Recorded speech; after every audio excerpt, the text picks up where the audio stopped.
السيد عمر حيتامي.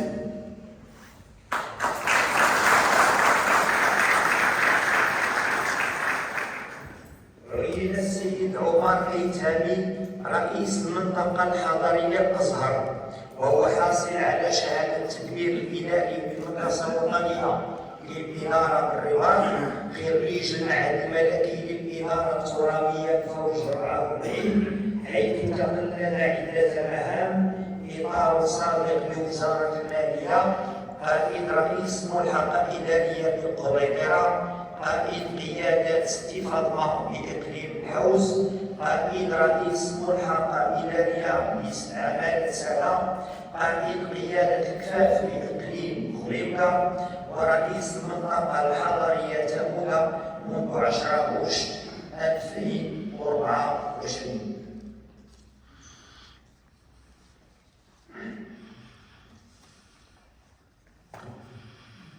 ويعين رئيس المنطقة الحضرية الأزهر خلفا للسيد عبد الحق عمارة الذي أحيل على التقاعد، وأنتهز هذه الفرصة لأقدم له كل التشكرات على المجهودات التي بدأها عندما كان في المسؤولية.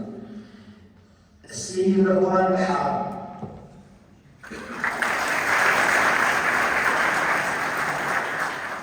السيد رضوان الحار عين قائد قيادة الملاليين بهذا الإقليم، وحاصل على الدكتوراه في القانون العام، خريج المعهد الملكي للإدارة الترابية فوج 40، حيث تقلد المهام التالية: قائد ملحقة إدارية بعمالة مقاطعة عين السبع حي محمدي بالكاظمية، وقائد قيادة كوشن بإقليم خليفرة، وقائد قيادة معتيق بإقليم بكام، وقائد قيادة ولاد تميم بإقليم الرحامة، وقائد قيادة الإنشاء بإقليم السويرة، وقائد ملحقات إدارية الشهداء حي جبيل ودار الماء، وقائد قيادة بيدر بإقليم تطوان منذ غشت 2023.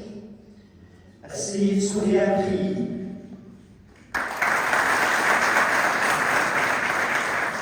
السيد سفيان خيي الذي عين قائد قيادة بيدر، حاصل على شهادة ماستر في الاقتصاد، خريج المعهد الملكي للإدارة الترابية فوج 60، وكان يشغل قائد رئيس الملحقة الإدارية قوامل بالنيابة.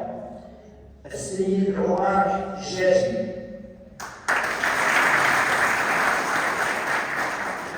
عين السيد عمر الجاجي قائد مكلف بتنسيق التدخلات الخاصة بتدبير المخاطر الطبيعية على مستوى إقليم تطوان، وهو حاصل على دبلوم العلوم الاقتصادية، خريج الكورس التدريب الخاص بالمعهد الملكي للإدارة الترابية، حيث تقلد عدة مهام: رئيس مصلحة بالكتابة العامة بإقليم وهزازات، قائد قيادة وزكاء بإقليم دبير، قائد قيادة لغة بإقليم صرو، قائد قيادة وحزيز الشمالية بإقليم الجديرة، ثم قائد قيادة سيدي إسماعيل بنفس الإقليم، ثم قائد قيادة الملكيين بالإقليم منذ 6 أغسطس 2022.